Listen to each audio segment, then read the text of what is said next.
चाहता हूँ। मैं आपसे ये जानना चाहता हूँ कि मन को खाली व शांत कैसे करते हैं। मेरा मन हर वक्त विचारों से भरा रहता है। मेरा ध्यान एक जगह लग ही नहीं पाता है, जिसके कारण मेरे हर काम में समस्या आ जाती है। मैं एक चीज़ करता हूँ तो नकारात्मक विचारों के कारण दूसरी चीज़ पर पहुँच जाता हूँ। मेरा मन एक जगह ठहरता ही नहीं है और यूं ही हर दिन मेरे मन में हजारों विचार चलते रहते हैं। और ये कब होता है, क्यों होता है, मुझे कुछ पता नहीं चलता। बहुत देर बाद मुझे एहसास होता है कि मैं क्या करने बैठा था और मैं क्या कर रहा हूँ। गुरुदेव, मैं अपने मन को विचारों से खाली कर देना चाहता हूँ। मैं चाहता हूँ कि मेरे मन में एक भी विचार ना आए। जब मैं चाहूँ तभी मेरे मन में विचार आए। फिर बौद्ध भिक्षु ने कहा, किसी समस्या का समाधान तभी निकाला जाता है जब हम उस समस्या की जड़ तक पहुँच जाते हैं, समस्या को ठीक से समझते हैं और जानते हैं। आगे बौद्ध भिक्षु कहते हैं, जिस मन को तुम खाली करना चाहते हो, क्या तुमने उस मन को कभी भी थोड़ा बहुत भी समझा है, जाना है? ये सुनकर विकास ने कहा कि महाराज, मैंने अपने मन को जानने की बहुत कोशिश की है, लेकिन मैं जितना इसके बारे में जानता हूँ, मेरा मन उतना ही रहस्यमयी हो जाता है। फिर बौद्ध भिक्षु ने उस युवक को एक घड़ा देते हुए कहा कि जाओ, इस घड़े में छोटे छोटे पत्थर भरकर लेकर आओ।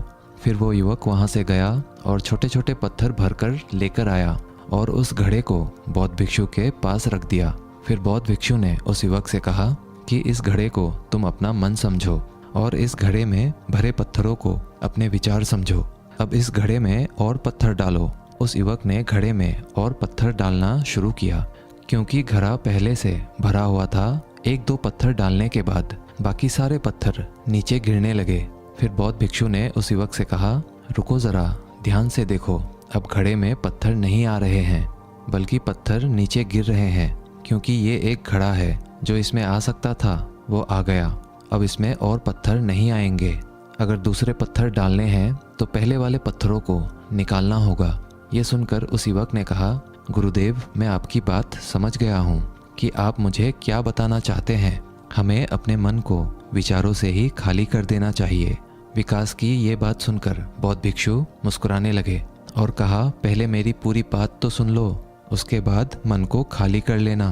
फिर बौद्ध भिक्षु ने उस युवक को कहा कि हमारा मन एक घड़े के बिल्कुल उल्टा है। क्योंकि घड़े को तुम पत्थरों से भर सकते हो, लेकिन मन को विचारों से नहीं भर पाओगे, क्योंकि मन तो हमेशा खाली रहता है। ये सुनकर उस युवक ने कहा, गुरुदेव, मुझे आपकी बातें कुछ समझ नहीं आ रही है। मन अगर खाली रहता है तो फिर हम उसे खाली करना क्यों चाहते हैं? फिर मन को खाली करने की क्या ही आवश्यकता है? फिर बौद्ध भिक्षु ने उससे कहा कि इस घड़े से एक एक करके पत्थरों को बाहर निकालो। विकास ने वैसा ही किया। वो घड़े में से एक एक करके पूरे पत्थरों को बाहर निकालता रहा और ऐसा करते करते अंततः घड़ा खाली हो गया। फिर बौद्ध भिक्षु ने उस युवक से कहा, देखा तुमने, जब एक एक करके तुमने पत्थरों को बाहर निकाला तो ये घड़ा खाली हो गया। अब तुम इस घड़े में कोई भी पत्थर डाल सकते हो, दूसरे पत्थर डाल सकते हो, या फिर उन्हीं पत्थरों को दोबारा डाल सकते हो। आधा भर सकते हो या फिर पूरा भी भर सकते हो। फिर वह युवक कहता है, गुरुदेव, मैं भी तो यही कह रहा हूँ कि मुझे अपने मन को खाली करना है। ये तो एक पत्थर है, इसे आसानी से निकाला जा सकता है और घड़े को खाली किया जा सकता है, लेकिन गुरुदेव, मैं अपने मन को खाली कैसे करूं? फिर बौद्ध भिक्षु ने कहा, इस घड़े में एक पत्थर डालो और दो पत्थर निकालो। ये सुनकर उस युवक ने कहा, गुरुदेव, ये कैसे हो सकता है? जब इस घड़े में एक पत्थर होगा तो एक ही पत्थर निकलेगा, दो कैसे निकलेंगे? फिर बौद्ध भिक्षु ने उससे कहा, ऐसा नहीं हो सकता है तो ऐसा ही करो कि इस घड़े में दो पत्थर डालो और चार निकालो। विकास ने कहा, महाराज, ऐसा कैसे हो सकता है? ये कोई चमत्कारिक घड़ा तो है नहीं कि एक डालो तो दो निकल आएंगे, दो डालो तो चार निकल आएंगे।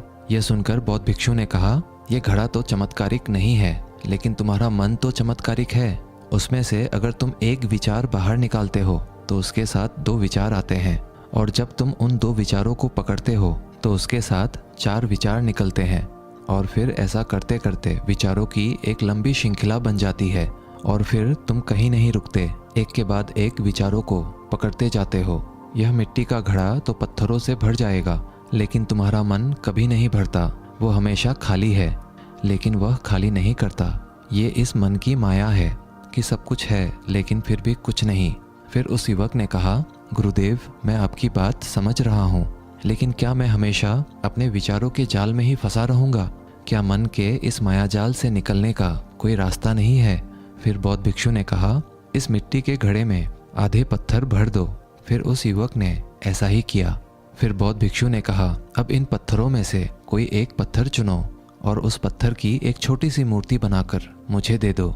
मैं जानता हूँ कि तुम एक अच्छे कलाकार हो। विकास ने एक पत्थर निकाला और उस पत्थर को बौद्ध भिक्षु के सामने ही तराशने लगा। पत्थर को तराशते वक्त उसे लगा कि ये पत्थर अच्छा नहीं है। फिर उसने दूसरा पत्थर घड़े से निकाला, लेकिन उसे वो पत्थर भी पसंद नहीं आया।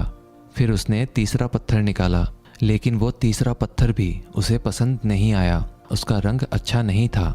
ऐसा करते करते उस युवक ने सारे ही पत्थरों को बाहर निकाल दिया। उस युवक को ऐसा करते हुए बौद्ध भिक्षु बड़े ही ध्यान से देख रहे थे। फिर बौद्ध भिक्षु ने उससे कहा कि जो तुमने सबसे पहले पत्थर निकाला था, उस पत्थर को ये समझकर तराशो कि इसके बाद तुम्हारे पास कोई और पत्थर नहीं है और ये एक ही पत्थर तुम्हारे पास है।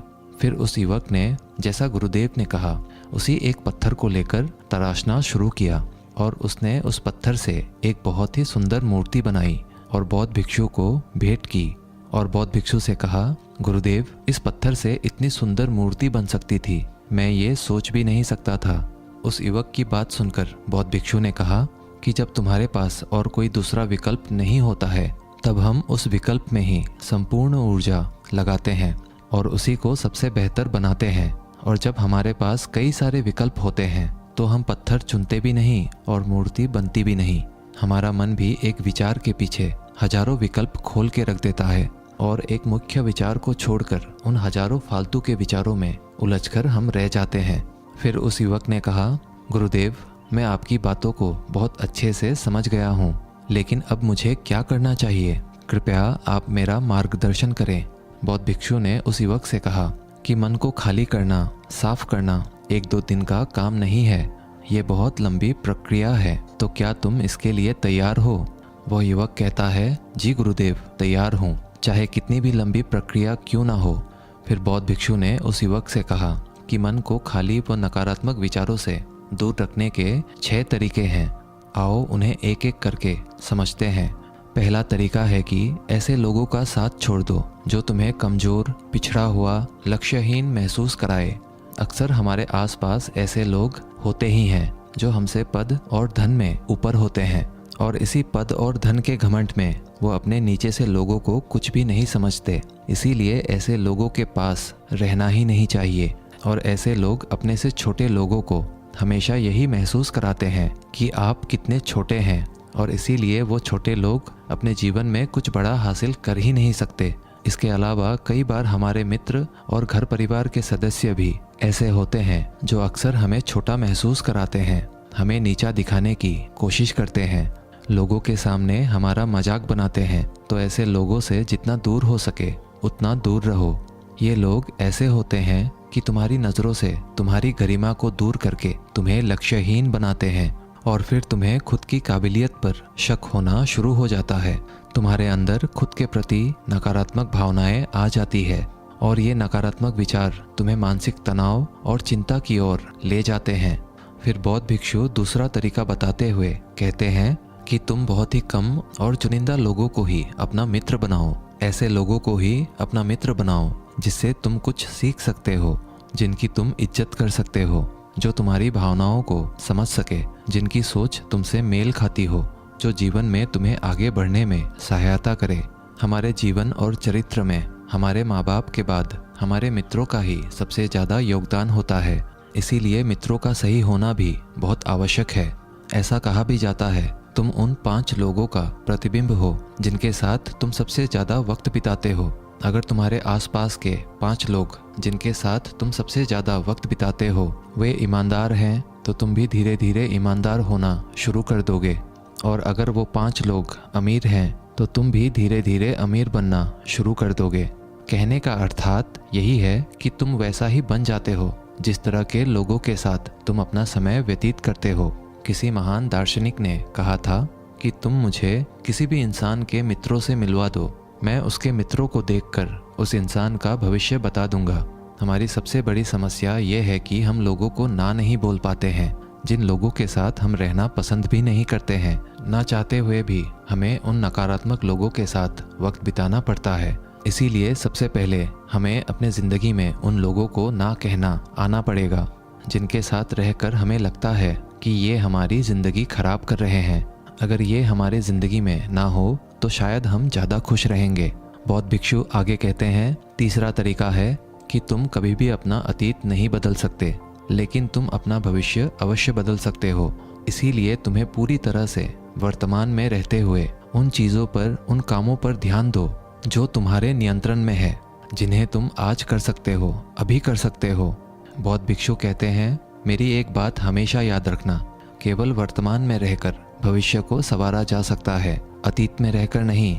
इसीलिए वर्तमान में जीने की आदत डालो। चौथा तरीका है कि तुम स्वस्थ और पौष्टिक खाना खाओ। हमारा शरीर ऊर्जा से चलता है और हम जैसा खाना खाएंगे वैसी ही ऊर्जा हमारे शरीर को मिलेगी। अगर हमारा शरीर स्वस्थ नहीं रहेगा तो हमारा मन स्वस्थ कैसे रहेगा? जब शरीर कमज़ोर व बीमार रहता है तो मन में कई सारे नकारात्मक विचार आते हैं और स्वस्थ शरीर में स्वस्थ दिमाग का वास होता है। इसीलिए शरीर को स्वस्थ व मजबूत रखना हमारी जिम्मेदारी है। बौद्ध भिक्षु कहते हैं कि पांचवा तरीका यह है कि रोज ध्यान करो। ध्यान करने का सबसे उपयुक्त समय सुबह या फिर रात को सोने से पहले होता है, लेकिन अगर तुम्हें ध्यान में गहरा जाना है तो सबसे उपयुक्त समय रात का ही होता है। रात में सोने से पहले ध्यान करने से नींद में भी सुधार होता है और बहुत गहरी नींद आती है। ध्यान करने के लिए तुम अपनी सांसों पर ध्यान केंद्रित कर सकते हो, या फिर तुम अपने मन में उठने वाले विचारों पर भी अपना ध्यान केंद्रित कर सकते हो। मन में उठने वाले विचारों पर ध्यान केंद्रित करने से ध्यान करने वालों का ज़्यादा फायदा होता है, क्योंकि इसमें आसानी से गहरे ध्यान में उतरा जा सकता है। अगर तुम ध्यान नहीं कर सकते हो तो रोज खुद के साथ अकेले में वक्त बिताओ। खुद के व्यवहार को समझो, देखने की कोशिश करो कि मन में किस तरह के विचार उठ रहे हैं और क्यों उठ रहे हैं। बौद्ध भिक्षु आगे बताते हुए कहते हैं, छठा तरीका है कि तुम नए नए जगह घूमने जा सकते हो, क्योंकि एक पुरानी कहावत है कि एक लंबी यात्रा आपको 100 किताबों के बराबर ज्ञान देती है। गौतम बुद्ध अपने जीवन काल में 9 महीने लगातार घूम रहे थे। उनके भ्रमण करने का यही कारण था कि नए नए जगह जाने से ज्ञान की प्राप्ति के साथ साथ मन को एक नयापन भी प्राप्त होता है। नई जगह घूमने जाने पर हमारा मन उत्साहित रहता है। फिर बौद्ध भिक्षु कहते हैं, मन के जाल में कभी मत फंसो। मन को खाली करने की कोशिश मत करो। जीवन में ध्यान करना सीखो। अपने ध्यान को केंद्रित करो। अपने ध्यान में एकाग्रता लाओ और जीवन में जो कर रहे हो उसे पूरी मेहनत के साथ अंतिम समझ कर करो। उस काम को ऐसे करो कि उसके बाद तुम्हें और कुछ नहीं करना है, और जब फिर दूसरे विचार पर कार्य करो तो बदल सकते हैं। कुछ ऐसे विचार डाल सकते हैं जिससे हम अपनी मन की बकबक को शांत कर सकते हैं। जो विचारों का सैलाब हमारे मन में चलता रहता है उन्हें हम बहुत अच्छी तरह रोक सकते हैं। और दोस्तों, अगर एक बार मन की बकबक रुक जाए तो फिर हम मन से जो चाहे वो करवा सकते हैं। इसीलिए अगर आप मन की बकबक को शांत करवाना चाहते हो तो इस कहानी को आखिर तक जरूर सुनिएगा। एक नगर की बात है। उस नगर में एक नौजवान युवक रहता था। उसका नाम विकास था। उसे एक समस्या थी और उसकी समस्या यह थी कि उसका मन हर समय भटकते रहता था। उसके मन में हर समय कोई ना कोई नकारात्मक विचार चलते रहते थे। उसके मन की बकबक कभी शांत नहीं होती थी। वो जब भी कुछ सोचकर करता तो कुछ अलग ही कर देता। कभी वो अपने अतीत के बारे में सोचकर पछताता था कि काश मैंने उस काम को, उस समय को कुछ ऐसा कर दिया होता, उस काम को वैसा कर दिया होता। या फिर वो अपने भविष्य के बारे में सोचता रहता और डरता रहता कि कहीं भविष्य में ऐसा हो गया तो क्या होगा, कहीं मैं असफल हो गया तो क्या होगा, अगर मुझसे कोई गलती हो गई तो लोग मेरा मजाक उड़ाना शुरू कर देंगे। और ऐसे ही कई सारे नकारात्मक और असफलता से भरे विचार उसके मन में आते रहते थे। विकास हमेशा ही अपने विचारों में खोया रहता। वह अपने विचारों से मुक्ति पाना चाहता था। विकास चाहता था कि उसके मन में कोई भी फालतू विचार कभी भी ना आए, लेकिन हर समय विचारों का सैलाब उसके मन में उठता ही रहता। इसीलिए जीवन में वो बहुत परेशान हो गया था। फिर एक दिन उसे किसी ने बताया कि यहाँ पास के ही जंगल में एक बौद्ध भिक्षु रहते हैं, उसके पास जाओ, वो तुम्हारी मानसिक समस्या का समाधान अवश्य कर देंगे। ये सुनकर विकास तुरंत ही बौद्ध भिक्षु के पास चला जाता है और अपनी सारी समस्या उन्हें बताता है। बौद्ध भिक्षु भी विकास की बातों को बड़े ही ध्यान से सुन लेते हैं और उससे कहते हैं कि तुम मुझसे क्या जानना चाहते हो। ये सुनकर विकास कहता है, से ये जानना चाहता हूँ कि मन को खाली व शांत कैसे करते हैं। मेरा मन हर वक्त विचारों से भरा रहता है। मेरा ध्यान एक जगह लग ही नहीं पाता है, जिसके कारण मेरे हर काम में समस्या आ जाती है। मैं एक चीज़ करता हूँ तो नकारात्मक विचारों के कारण दूसरी चीज़ पर पहुँच जाता हूँ। मेरा मन एक जगह ठहरता ही नहीं है और यूं ही हर दिन मेरे मन में हजारों विचार चलते रहते हैं और ये कब होता है, क्यों होता है, मुझे कुछ पता नहीं चलता। बहुत देर बाद मुझे एहसास होता है कि मैं क्या करने बैठा था और मैं क्या कर रहा हूँ। गुरुदेव, मैं अपने मन को विचारों से खाली कर देना चाहता हूँ। मैं चाहता हूँ कि मेरे मन में एक भी विचार ना आए। जब मैं चाहूँ तभी मेरे मन में विचार आए। फिर बौद्ध भिक्षु ने कहा, किसी समस्या का समाधान तभी निकाला जाता है जब हम उस समस्या की जड़ तक पहुँच जाते हैं, समस्या को ठीक से समझते हैं और जानते हैं। आगे बौद्ध भिक्षु कहते हैं, जिस मन को तुम खाली करना चाहते हो, क्या तुमने उस मन को कभी भी थोड़ा बहुत भी समझा है, जाना है? ये सुनकर विकास ने कहा कि महाराज, मैंने अपने मन को जानने की बहुत कोशिश की है, लेकिन मैं जितना इसके बारे में जानता हूँ, मेरा मन उतना ही रहस्यमयी हो जाता है। फिर बौद्ध भिक्षु ने उस युवक को एक घड़ा देते हुए कहा कि जाओ, इस घड़े में छोटे छोटे पत्थर भरकर लेकर आओ। फिर वो युवक वहाँ से गया और छोटे छोटे पत्थर भरकर लेकर आया और उस घड़े को बौद्ध भिक्षु के पास रख दिया। फिर बौद्ध भिक्षु ने उस युवक से कहा कि इस घड़े को तुम अपना मन समझो और इस घड़े में भरे पत्थरों को अपने विचार समझो। अब इस घड़े में और पत्थर डालो। उस युवक ने घड़े में और पत्थर डालना शुरू किया। क्योंकि घड़ा पहले से भरा हुआ था, एक दो पत्थर डालने के बाद बाकी सारे पत्थर नीचे गिरने लगे। फिर बौद्ध भिक्षु ने उस युवक से कहा, रुको ज़रा, ध्यान से देखो। अब घड़े में पत्थर नहीं आ रहे हैं, बल्कि पत्थर नीचे गिर रहे हैं, क्योंकि ये एक घड़ा है। जो इसमें आ सकता था वो आ गया। अब इसमें और पत्थर नहीं आएंगे। अगर दूसरे पत्थर डालने हैं तो पहले वाले पत्थरों को निकालना होगा। ये सुनकर उस युवक ने कहा, गुरुदेव, मैं आपकी बात समझ गया हूँ कि आप मुझे क्या बताना चाहते हैं। हमें अपने मन को विचारों से ही खाली कर देना चाहिए। विकास की ये बात सुनकर बौद्ध भिक्षु मुस्कुराने लगे और कहा, पहले मेरी पूरी बात तो सुन लो, उसके बाद मन को खाली कर लेना। फिर बौद्ध भिक्षु ने उस युवक को कहा कि हमारा मन एक घड़े के बिल्कुल उल्टा है, क्योंकि घड़े को तुम पत्थरों से भर सकते हो, लेकिन मन को विचारों से नहीं भर पाओगे, क्योंकि मन तो हमेशा खाली रहता है। ये सुनकर उस युवक ने कहा, गुरुदेव, मुझे आपकी बातें कुछ समझ नहीं आ रही है। मन अगर खाली रहता है तो फिर हम उसे खाली करना क्यों चाहते हैं? फिर मन को खाली करने की क्या ही आवश्यकता है? फिर बौद्ध भिक्षु ने उससे कहा कि इस घड़े से एक एक करके पत्थरों को बाहर निकालो। विकास ने वैसा ही किया। वह घड़े में से एक एक करके पूरे पत्थरों को बाहर निकालता रहा और ऐसा करते करते अंततः घड़ा खाली हो गया। फिर बौद्ध भिक्षु ने उस युवक से कहा, देखा तुमने, जब एक एक करके तुमने पत्थरों को बाहर निकाला तो ये घड़ा खाली हो गया। अब तुम इस घड़े में कोई भी पत्थर डाल सकते हो, दूसरे पत्थर डाल सकते हो या फिर उन्हीं पत्थरों को दोबारा डाल सकते हो। आधा भर सकते हो या फिर पूरा भी भर सकते हो। फिर वह युवक कहता है, गुरुदेव, मैं भी तो यही कह रहा हूँ कि मुझे अपने मन को खाली करना है। ये तो एक पत्थर है, इसे आसानी से निकाला जा सकता है और घड़े को खाली किया जा सकता है, लेकिन गुरुदेव, मैं अपने मन को खाली कैसे करूं? फिर बौद्ध भिक्षु ने कहा, इस घड़े में एक पत्थर डालो और दो पत्थर निकालो। ये सुनकर उस युवक ने कहा, गुरुदेव, ये कैसे हो सकता है? जब इस घड़े में एक पत्थर होगा तो एक ही पत्थर निकलेगा, दो कैसे निकलेंगे? फिर बौद्ध भिक्षु ने उससे कहा, ऐसा नहीं हो सकता है तो ऐसा ही करो कि इस घड़े में दो पत्थर डालो और चार निकालो। विकास ने कहा, महाराज, ऐसा कैसे हो सकता है? ये कोई चमत्कारिक घड़ा तो है नहीं कि एक डालो तो दो निकल आएंगे, दो डालो तो चार निकल आएंगे। यह सुनकर बौद्ध भिक्षु ने कहा, यह घड़ा तो चमत्कारिक नहीं है, लेकिन तुम्हारा मन तो चमत्कारिक है।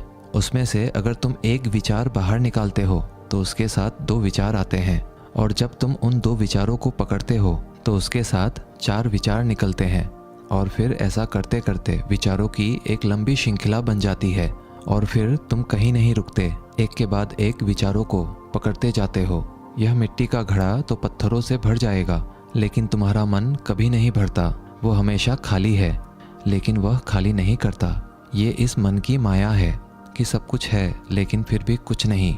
फिर उस युवक ने कहा, गुरुदेव, मैं आपकी बात समझ रहा हूँ, लेकिन क्या मैं हमेशा अपने विचारों के जाल में ही फंसा रहूँगा? क्या मन के इस मायाजाल से निकलने का कोई रास्ता नहीं है? फिर बौद्ध भिक्षु ने कहा, इस मिट्टी के घड़े में आधे पत्थर भर दो। फिर उस युवक ने ऐसा ही किया। फिर बौद्ध भिक्षु ने कहा, अब इन पत्थरों में से कोई एक पत्थर चुनो और उस पत्थर की एक छोटी सी मूर्ति बनाकर मुझे दे दो। मैं जानता हूँ कि तुम एक अच्छे कलाकार हो। विकास ने एक पत्थर निकाला और उस पत्थर को बौद्ध भिक्षु के सामने ही तराशने लगा। पत्थर को तराशते वक्त उसे लगा कि ये पत्थर अच्छा नहीं है। फिर उसने दूसरा पत्थर घड़े से निकाला, लेकिन उसे वो पत्थर भी पसंद नहीं आया। फिर उसने तीसरा पत्थर निकाला, लेकिन वो तीसरा पत्थर भी उसे पसंद नहीं आया। उसका रंग अच्छा नहीं था।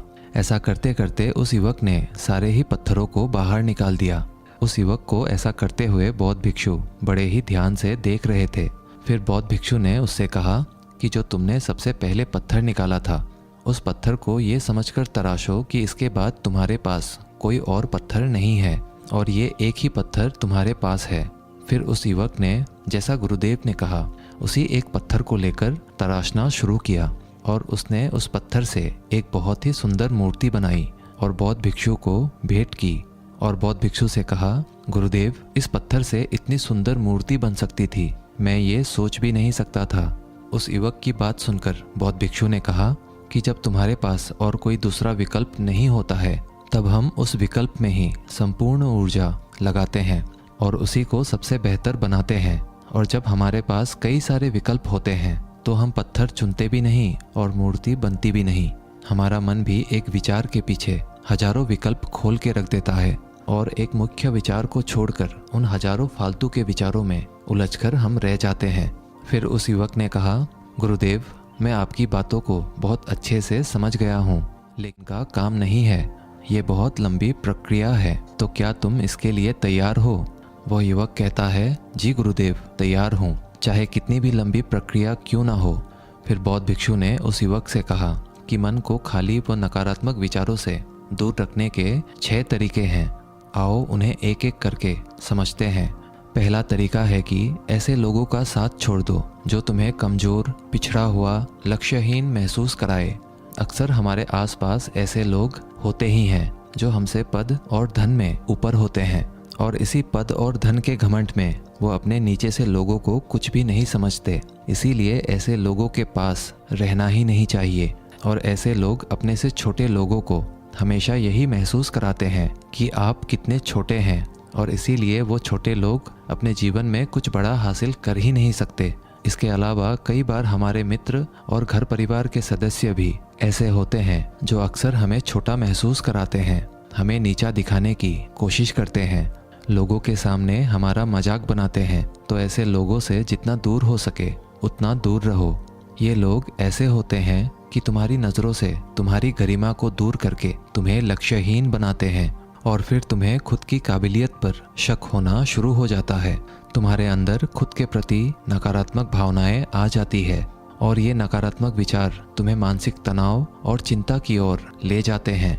फिर बौद्ध भिक्षु दूसरा तरीका बताते हुए कहते हैं कि तुम बहुत ही कम और चुनिंदा लोगों को ही अपना मित्र बनाओ। ऐसे लोगों को ही अपना मित्र बनाओ जिससे तुम कुछ सीख सकते हो, जिनकी तुम इज्जत कर सकते हो, जो तुम्हारी भावनाओं को समझ सके, जिनकी सोच तुमसे मेल खाती हो, जो जीवन में तुम्हें आगे बढ़ने में सहायता करे। हमारे जीवन और चरित्र में हमारे माँ बाप के बाद हमारे मित्रों का ही सबसे ज़्यादा योगदान होता है। इसीलिए मित्रों का सही होना भी बहुत आवश्यक है। ऐसा कहा भी जाता है, तुम उन 5 लोगों का प्रतिबिंब हो जिनके साथ तुम सबसे ज़्यादा वक्त बिताते हो। अगर तुम्हारे आसपास के 5 लोग जिनके साथ तुम सबसे ज़्यादा वक्त बिताते हो वे ईमानदार हैं, तो तुम भी धीरे धीरे ईमानदार होना शुरू कर दोगे। और अगर वो 5 लोग अमीर हैं तो तुम भी धीरे धीरे अमीर बनना शुरू कर दोगे। कहने का अर्थात यही है कि तुम वैसा ही बन जाते हो जिस तरह के लोगों के साथ तुम अपना समय व्यतीत करते हो। किसी महान दार्शनिक ने कहा था कि तुम मुझे किसी भी इंसान के मित्रों से मिलवा दो, मैं उसके मित्रों को देखकर उस इंसान का भविष्य बता दूंगा। हमारी सबसे बड़ी समस्या ये है कि हम लोगों को ना नहीं बोल पाते हैं। जिन लोगों के साथ हम रहना पसंद भी नहीं करते हैं, ना चाहते हुए भी हमें उन नकारात्मक लोगों के साथ वक्त बिताना पड़ता है। इसीलिए सबसे पहले हमें अपने ज़िंदगी में उन लोगों को ना कहना आना पड़ेगा जिनके साथ रहकर हमें लगता है कि ये हमारी ज़िंदगी खराब कर रहे हैं। अगर ये हमारी ज़िंदगी में ना हो तो शायद हम ज़्यादा खुश रहेंगे। बौद्ध भिक्षु आगे कहते हैं, तीसरा तरीका है कि तुम कभी भी अपना अतीत नहीं बदल सकते, लेकिन तुम अपना भविष्य अवश्य बदल सकते हो।